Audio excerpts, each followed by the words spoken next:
Հարց համար 48-ը կատարողականի գնահատման պիլոտային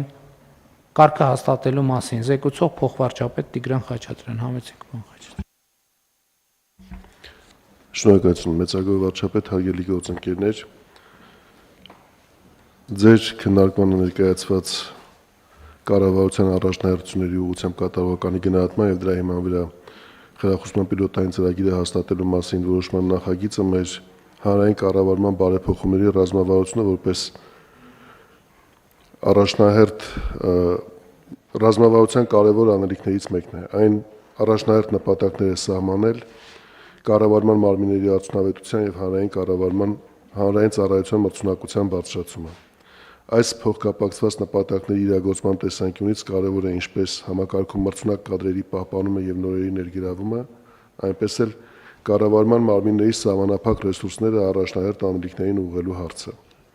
Հանրային ծառայությունում եւ ոչ պետական հատվածում աշխատանքի վարձատրության համեմատական ուսումնասիրությունները փաստում են, որ հանրային հատվածում վարձատրությունը նվազ մրցունակ է, ինչն այն պակաս գրավիչ է դարձնում բարձր որակավորում ունեցող կադրերի համար։ Բացի այդ, տարբեր փորձագիտական գնահատումների արդյունքները վկայում են, որ աշխատավարձի առկա համակարգը չի խրախուսում հանրային ծառայողների ավելի բարձր պաշտոն զբաղեցնելու ձգտումը, իսկ առաջխաղացման դեպքում վարձատրության ու պատասխանատվության աճը համարժեք չեն։ Այս խնդիրների հասցեագրման նպատակով կառավարությունը դեռևս նախորդ տարեվերջին ձեռնամուխ եղավ պետական կառավարման մարմինների անելիքներն ավելի համակարգված կառավարելու կարևոր խնդրի շուրջ նոր լուծումներ գտնելու հարցի կարգավորմանը։ Այդ շրջանակում բոլոր 12 նախարարությունների, ինչպես նաև կառավարության ենթակա մարմիններից պետական եկամուտների կոմիտեի, քաղաքաշինության կոմիտեի եւ կադաստրի կոմիտեի համար սահմանվեցին այն առաջնահերթ ուղղությունները եւ դրանց շրջանակում կարևոր գործողությունները, որոնք դարձել են կատարված աշխատանքի արդյունքը գնահատելու հիմք։ Մշակվել է գնահատման ընդհանրական մեթոդաբանություն, որի կիրառությամբ չափվել է կատարված աշխատանքի առաջընթացը եւ ամփոփվել են արդյունքները, ինչպես նաեւ քննարկվել են այն հարցերը, որոնց հետագա լուծումը պետք է նպաստի նախանշված նպատակների ամբողջական իրագործմանը։ Առաջին կիսամյակի արդյունքներով ամփոփված աշխատանքը փաստում է, որ այն բավարար հիմք է շարունակական եղանակով կառավարման մարմինների արդյունավետությունը բարձրացնելու համար։ Այս նախագիծը կատարված աշխատանքի տրամաբանական ամփոփումն է եւ դրա ինստիտուցիոնալացումը կառավարության որոշմամբ հաստատման ներկայացված պիլոտային ծրագրի ձևաչափով։ Նախագծով առաջարկում է սահմանել առաջնահերթությունների ուղղությամբ կատարված աշխատանքի գնահատման եւ դրա հիման վրա խրախուսման համակարգ, որը պետք է բարձրացնի կառավարության ծրագրով եւ ռազմավարություններով սահմանված նպատակների ուղղությամբ պետական կառավարման համակարգի աշխատանքի արդյունավետությունը եւ մատուցվող ծառայությունների որակը։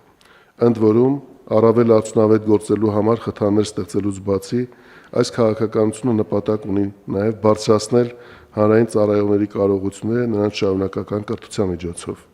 Մասնավորապես առաջարկում է սահմանել, որ խրախուսանքի արժանացած յուրաքանչյուր ծառայողի վարձատրության ավելացումը մի մասով հանդիսանում է կրթական ծախսերի համար նախատեսված գումար, որպես որակավորումը բարձրացնելու եւ կարողություններն ավելացնելու լրացուցիչ հնարավորություն։ Ընդհանուր առմամբ պիլոտային ծրագիրը թույլ կտա առավել արդյունավետ գնահատել մարմինների կողմից առաջնահերթ ուղղություններով իրականացված աշխատանքը, խրախուսել բարձր կատարողականը, ապահովել պետական համակարգում վարձատրության համապատասխանությունը կատարված աշխատանքի եւ գրանցված արդյունքներին, բարձրացնել պետական համակարգում աշխատանքի գրավչությունը եւ հանրային ծառայողների կարողությունը։ Պետք է նշեմ նաեւ, որ պիլոտային ծրագրի արդյունքները դառնալու են մեր կողմից շարունակական վերլուծության առարկա, իսկ եզրակացությունները հիմք են դառնալու հանրային ծառայության մոտիվացիոն մեխանիզմների արդյունավետությունը բարձրացնելու հարցում հետագա բարեփոխումների համար։ Խնդրում եմ հաստատել։ Շնորհակալ եմ, պարոն Խաչատրյան, հարգելի գործընկերներ, ես պետական մարմինների ներկայացուցիչների առաջին համաժողովի ընթացքում խոսեցի այս մասին եւ խոսեցի, որ պետական համակարգում աշխատանքի գրավչությունը եւ արդյունավետությունը բարձրացնելու անհրաժեշտություն կա,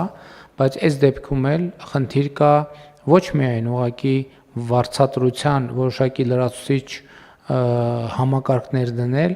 այլ առավել արդյունավետ աշխատելու եւ սեփական հմտությունների եւ կարողությունների, գիտելիքի եւ գիտելիքների եւ պրոֆեսիոնալիզմի վրա աշխատելու որոշակի համակարգ ստեղծել, ինչը մենք հիմա անում ենք։ Բայց ես կարծում եմ, որ այս բոլոր քննարկումների համատեքստում մենք մոռանում ենք մի բան, եւ ես էլ դրա մասին երբեք չեմ ասել, բայց ուղղակի չեմ էլ նկատել այդ բանը։ Եկեք արձանագրենք, որ այսօր պետական համակարգը աշխատում է շատ էականորեն ավելի մեծ ծանրաբեռնվածությամբ, քան օրինակ աշխատում էր նույն 2018 կամ 19 թվականին։ Ինչու՞։ Որովհետև ծավալները աշխատանքի մեծացել են։ Ես այն օրը Գեղարքունիքի մարզպետի հետ աշխատանքային խորհրդակցություն էի, ասացի, քանի շինարարական օբյեկտ կա մարզում,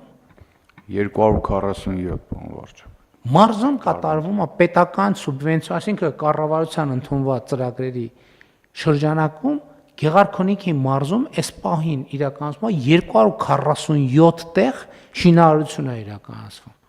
Այսինքն պատկերացնում եք, ճիշտ է, Գեղարքունիքի մարզը ծավալով մեծ մարզ է, բայց ես համոզված եմ մյուս մարզերում էլ մոտավորապես այդ պատկերն է։ Եվ սա մի հատ աներևակայելի թիվ է, բայց խնդիրը այդ չի։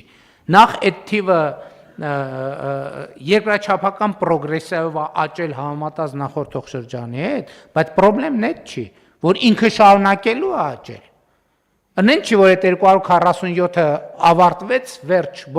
այդ 247-ը դառնալու է 350, 350-ը 450, 450-ը 500 եւ այդպես շարունակ։ Եվ մենք հաշվի չենք առնում, հիմա օրինակ ասենք քաղաքաշինության կոմիտեն վերջին տարիներին ճիշտ է, մենք այնտեղ հաստիկներ որոշակիորեն ավելացրել ենք, բա 300 դպրոց 500 մանկապարտեզ ծրագիր ենք իրականացնում։ Բա հետո ասում ենք, որ որակը պետքա տեղը լինի, պետքա հետևել ով հետևի, ինչքան հետևի, ինչ աչքով հետևի։ Այս ամեն ինչը շատ կարևոր խնդիրներ են, եւ մենք այո կայացրել ենք սկզբունքային որոշում, ընդ որում այդ որոշումը շատ կարևոր է, որ մենք կայացրել ենք ընտրություններից առաջ, այդ որոշումը կայացնում ենք իմանալով, որ դա պոպուլյար չի այդ որոշումը, բայց ես էլի ասում եմ, իմ համոզմունքն է, այն իրավիճակից, երբ որ պետական համակարգի աշխատողները չունեն անհրաժեշտ մոտիվացիաներ, չունեն սոցիալական որոշակի մի դա երաշխիք էլ չէ, էլի սոցիալական որոշակի մի ապահովվածության շատ թե քիչ միջին մի մակարդակ, դրանից ամենաշատը տուժում է ով Հայաստանի Հանրապետության շարքային քաղաքացին, ուրիշ ոչ մեկ, որովհետև դրա դիմաց ստանում է նորանոր կոռուպցիոն ռիսկեր եւ կոռուպցիոն իրավիճակներ, ձևավորվում անընդհատ եւ ռիսկեր են ձևավորվում անընդհատ, եւ երկրորդը ստանում է կամ վատ որոշումներ կամ լավ որոշումների վատ իրագործում եւ ստանում է ուղղակի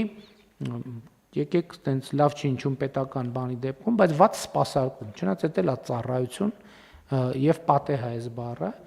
իհարկե եւ այս որոշումը այո, ես ուրախ եմ, որ մենք ունենք այդքան քաղաքական համարձակություն եւ այդքան քաղաքական վստահություն, որ մենք այս որոշումը կայացնում ենք եւ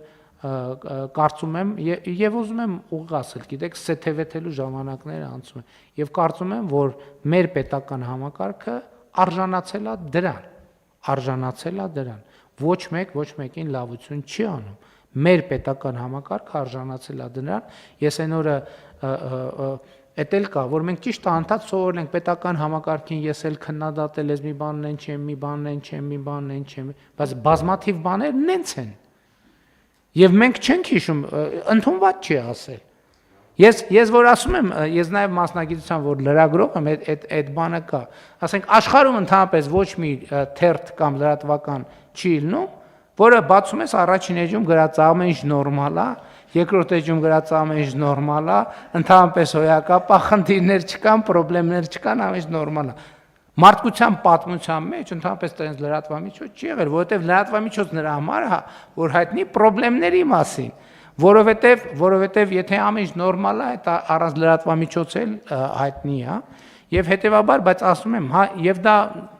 Դա է նորմալ, որ մենք խոսում ենք խնդիրների մասին հիմնականում, բայց դա չի նշանակում, որ մենք չպետք է նկատենք ձեռքբերումները, այն ձեռքբերումները, որը մենք այո այսօր արդեն տեսանել են։ Եվ ես զգում եմ, որ մեր հանրությունն էլ սկսել է նկատել, որովհետև տենց ցակուցրիվ բաները գուցե այդքան բան չի, նկատելի չեն, բայց արդեն երբ որ տեսակարակշիռա ձևավորվում, դա արդեն դառնում է ավելի նկատելի, իհարկե իր խնդիրներով, եւ ես վերջում մի հատ խնդրի մասին կխոսեմ, բայց այս թեմայի հետ չառնչվող, բայց սա մի որոշում է եւ հաջորդը մենք սկզբունքային որոշում ենք կայացրել, որ պարտադիր ըստ էության պայման ենք դնում, որ լրացուցիչ վարձատրության մի որոշակի հատված, որը էլի նոր որոշումներով կարգավորենք 10%-ը արդեն գրել ենք 10%-ը պաշտոնյան պետական աշխատողը պարտավոր է ծախսել կրթական որևէ ծրագրի վրա։ Ընդ որում, անկանխիկ վճարումով մենք պետք է տեսնենք, որ դա կրթական որևէ ծրագրի վրա ծախսվել է։ Եթե ոչ, այդ դեպքում արդեն մալուսների համակարգ պետք է գործեն, որովհետև մարդը ինքնահայտարարագրում է, որ ինքը չի աշխատում իր վրա կամ դրա կարիքը չունի, որը մեր պատկերացումների հետ չի համապատասխանում։ Ես կարծում եմ, որ սա մի թեմա է, որը դեռ շատ երկար կքննարկենք։ Այսօր այն օրվա ժողովում, համաժողովում ես խոսել եմ, իմիջիալոց էլի երկարում է, բայց ուզում եմ ասել, որ իմ տպավորությունները համաժողովից դրական են եւ հույս ունեմ մյուսների տպավորություններն էլ են դրական, նույն զարմանալի է, թե ինչի նախկինում մեր մտքով չի անցել, որ այնուամենայնիվ պետական կառավարման համակարգը պետական մարմիններին պետքա հանդիպել, պետքա շփվել, պետքա քննարկել։ Սա առաջի փորձն էր, կքննարկենք, բայց որ սա լինելու է, հենց դրա համար մենք անվանեցինք առաջին համաժողով, որը ենթադրում է, որ պետք է լինի երկրորդը, երրորդը, չորրորդը եւ այդպես շարունակ։ Ժամկետների մասին իհարկե կքննարկենք, որպեսզի մաքսիմալ արդյունավետ լինի։ Ինչ վերաբերում այս որոշմանը, ես կրկին ուզում եմ իմ գոհունակությունը արտահայտեմ, որը հեշտ չէր, հեշտ չի, շատ երկար քննարկված, ձգձգված, մտավախություններով եւ մտահոգություններով զուգորդված, բայց կարծում եմ, որ պահը հասունացել է։ Կան դիտարկումներ ասված այդ կապված։ Համեցեք, պարոն Հովհաննիսյան։ Շնորհակալություն, պարոն վարչապետ, իրականում ձեր ասացի վերաբերյալ ուզում եմ նկատել, որ դա շատ սովորական եւ ճիշտ պրակտիկա է, երբ որ ծրագրերի կառավարման նպատակով միջոցներ, այսինքն ծրագրի իրականացման նպատակով դրա կառավարման համար գումարներ են հատկացվում։ Եվ բոլորս գիտենք, որ բյուջեն կրկնապատկվել է 18 թվականից հետո եւ ծրագրերի քանակն է մեծացել եւ շատ դեպքերում հաստիկները ոչ միայն չեն ավելացել, մարդկանց քանակը չի ավելացել, այլ նաև կրճատվել է շատ նախարարություններում։ Ես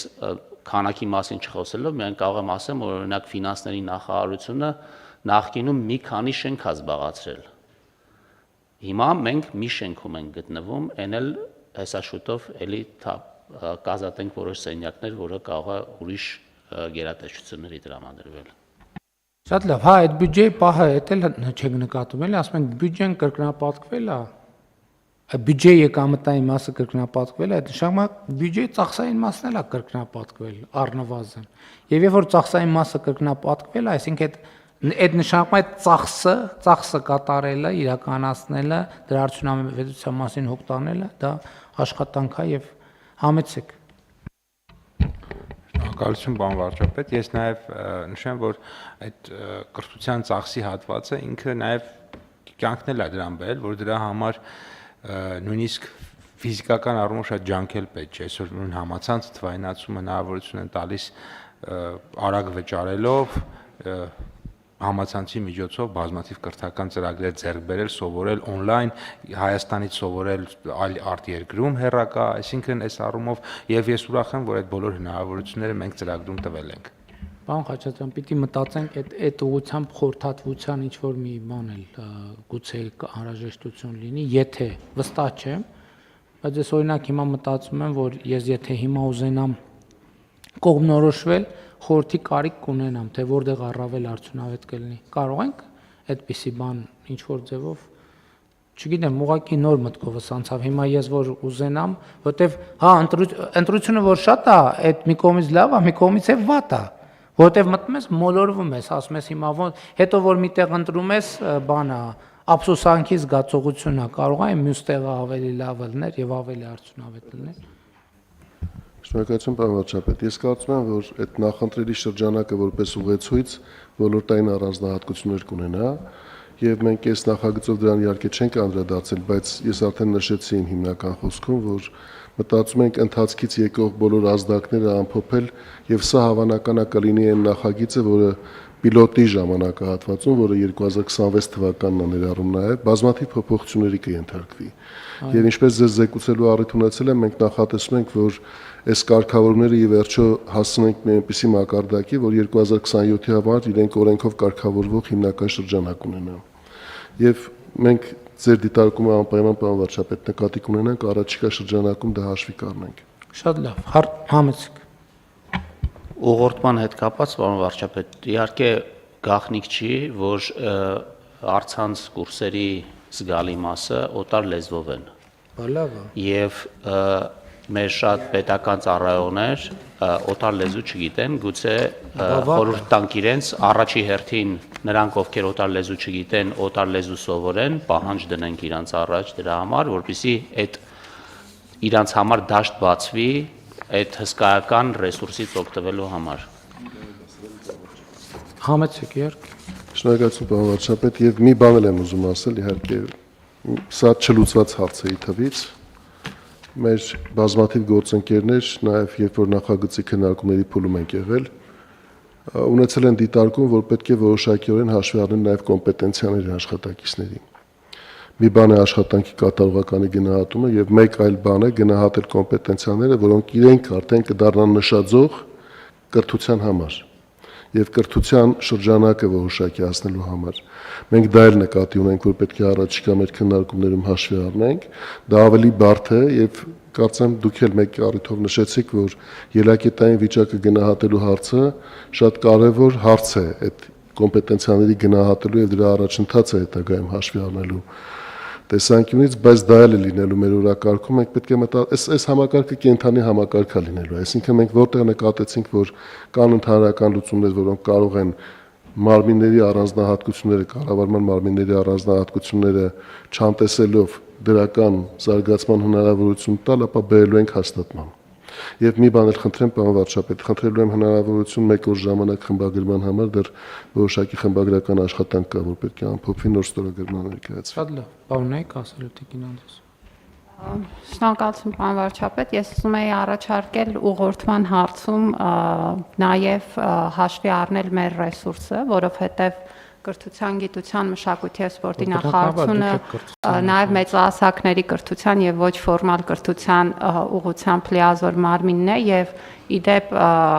մենք սոցիալական կրեդիտների քաղաքականության շրջանակում շատ մեծ ակտիվություն ունենք դաշտում եւ արդեն շուրջ 800 ոչ ֆորմալ կրթական ծրագրեր ենք երաշխավորել, ընդ որում շատ տարբեր կազմակերպություններից ու վստահ եմ, որ այդ բոլոր հիմնական առանցքային կոմպետենցիաների ուղղությամբ կարող ենք խորհուրդ տալ ծրագրերի մի շրջանակ, որը կարող է բազային դիտվել եւ մարդիկ իրենց կարիքների համեմատ ընտրեն։ Շնորհակալություն։ Բայց այդ համընդհանուր հայտարարումից հետո 800 նոր ծրագիր եք երաշխավորել։ Այո, եւ պետք է ասեմ, դա իրոք Բայց դրա մասին, հենց դրա մասին չէինք խոսում ամիսներ առաջ, բանի այս սրահում դրա մասին էինք խոսում, բա տնտեսական ակտիվությունն է, բա դա տնտեսական աճ է, բա դա աշխատատեղ է գրանցված, որովհետև չի կարող մարդը այդ արդյունքից ուզենա իր բաժինը ունենա եւ ստվերում գործի։ Այսինքն այս ամեն ինչը եւս մեկ անգամ ցույց է տալիս մեր քաղաքականությունների էֆեկտիվությունը, ինչը շատ կարեւոր։ Դե պարզ է բոլոր տեղերում եւ բացարձակ չէ դա էֆեկտիվությունը, բայց երբ որ կան կոնկրետ արդյունքներ, դա լավ է, եւ որ կան կոնկրետ արդյունքներ, դա ակնհայտ է։ Չմոռանաք հավանել տեսանյութը եւ բաժանորդագրվել Civic AM-ի YouTube-յան էջին։